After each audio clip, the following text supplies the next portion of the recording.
Olá, estamos de volta com o programa Lente Aberta e agora vamos falar sobre princípios constitucionais. Comigo no estúdio está o advogado, professor do curso de Direito da Universidade Estadual de Ponta Grossa, especializado justamente nesse campo, que é o Direito Constitucional, o professor Alexandre Almeida Rocha. Professor, obrigado pela sua presença hoje aqui.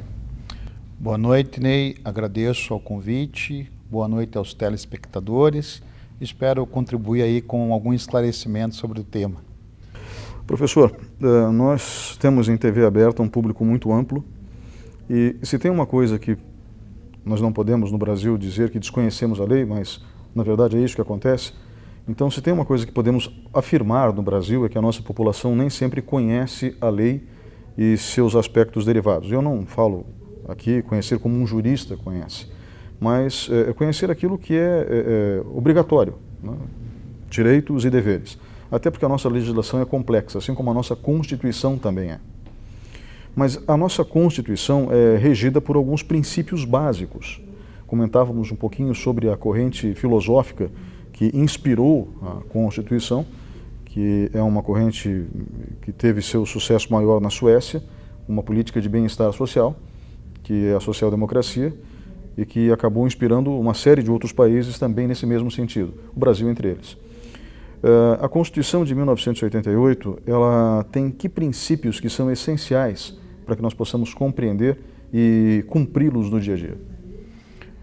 Bom, primeiramente, se fosse para a gente destacar alguns princípios que estão no texto constitucional, eu destacaria aquilo que a própria Constituição denomina de princípios fundamentais, né, que basicamente estão ali concentrados no artigo 1º até o artigo 4º da Constituição. E assim a Constituição denomina, né, princípios fundamentais justamente porque são princípios estruturais. São aqueles princípios que a partir deles nós vamos ter uma compreensão de como a Constituição vai ser arquitetada, vai ser desenhada, se a gente pode usar essa expressão, né? Então, dentro desses princípios, eu poderia destacar ali, nós temos o princípio republicano, que já abre o artigo 1º da Constituição, o princípio federativo, né, que é a própria forma de organização política do nosso Estado, a forma de organização estrutural do Estado, né, já está ali no artigo 1º, a referência a um Estado democrático e de direito, acho que isso é fundamental, e isso está muito conectado depois com todas as nossas maneiras de pensar as relações de poderes, por exemplo. E nesse próprio artigo 1º, que já se refere à República, à Federação, ao Estado Democrático, o parágrafo único fala do princípio democrático, né, que todo o poder emana do povo, né, que vai exercer diretamente ou através dos seus representantes, mas tem um detalhe importante, depois tem uma vírgula lá dizendo, nos termos desta Constituição. Então isso eu acho bastante importante, por quê? Porque todo exercício de poder dentro do Estado, necessariamente ele tem que estar condicionado e vinculado àquilo que estabelece a Constituição. E isso é para todos os poderes constituídos, legislativo, executivo, poder judiciário, né? Qualquer atuação dentro do Estado condiciona-se àquilo que está estabelecido na Constituição. Então, ao mesmo tempo que esse poder, exercício de poder está limitado, ele também está nos dizendo, né, que a origem do poder é do povo, né? Então, toda a atividade do Estado deveria estar sempre vocacionada a realizar aquilo que fosse melhor para as pessoas, para o cidadão, para aquele que está integrando a estrutura do Estado. Então, esse princípio democrático, me parece, é uma chave para a gente compreender toda a atuação dos poderes constituídos, né?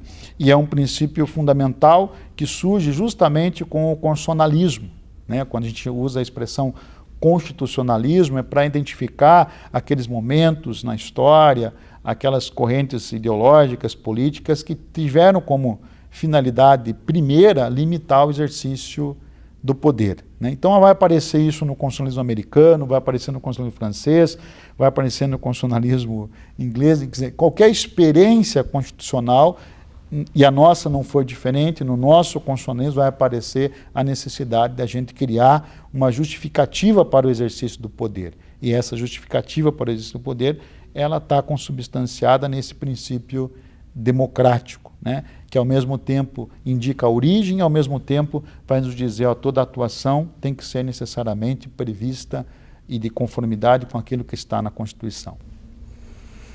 Professor, existem princípios dentro desse estado de bem-estar social preconizado pela Constituição de 88 que afetam diretamente as obrigações do Estado em relação ao cidadão? O Estado tem o dever principiológico de zelar pelo bem-estar do povo brasileiro?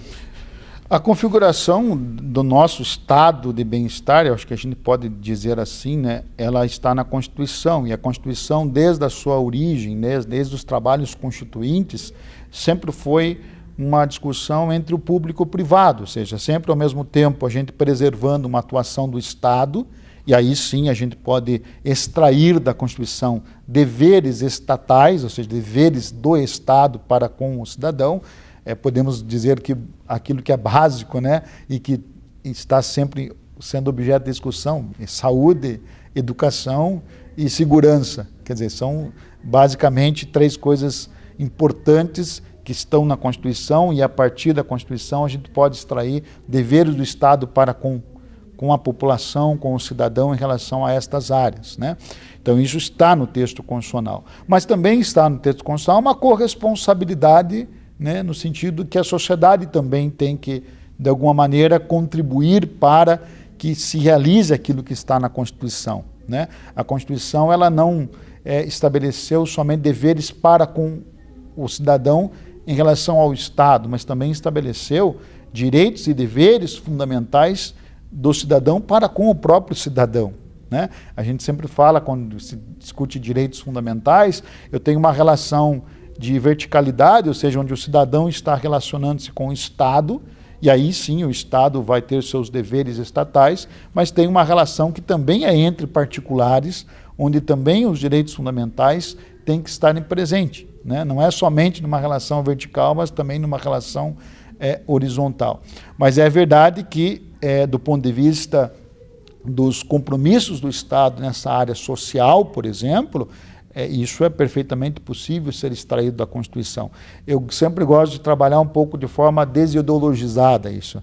Não é uma questão de direita ou de esquerda, que hoje está muito acentuada essa discussão.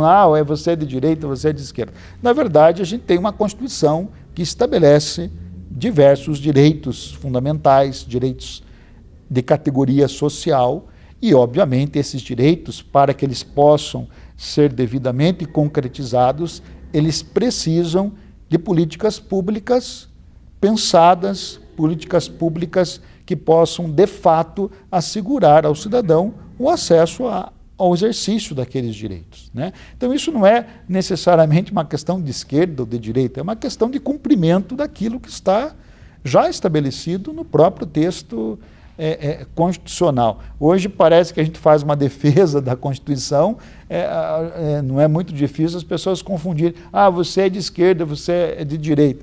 Eu acho que, para além disso, nós temos uma Constituição que é fruto de um processo democrático, de um processo constituinte democrático, onde a gente estabeleceu os direitos e precisamos buscar, de alguma maneira, que esses direitos que estão lá assegurados tenham a sua efetividade, né? Uhum. Bem, e a Constituição garante essa efetividade?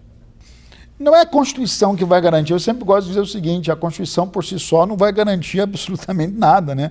A Constituição estabelece os nossos direitos, né? Ela diz quais são os nossos direitos, mas os direitos, eles sempre, historicamente, se realizaram a partir das reivindicações populares, a partir da participação popular, a partir da interação do cidadão com as estruturas do Estado, com os espaços de decisão, com os espaços públicos, né? A gente tem que parar de transferir a responsabilidade única e exclusivamente para o Estado, e nesse sentido é a responsabilidade nossa enquanto cidadão. Nós temos que participar dos espaços de decisão política, temos que exigir, né, que se faça aquilo que está na Constituição. A Constituição, por si só, ela não é o fato de termos uma Constituição que isso representará que a gente tenha a efetividade daqueles direitos que estão lá mencionados. A Constituição é o nosso ponto de partida para que a gente busque, através das nossas reivindicações, da nossa participação, da nossa atividade política de participação, a cumprimento do que está lá estabelecido, né? Professor, obrigado pela participação nesse bloco. Vamos agora para um breve intervalo e voltamos em instantes.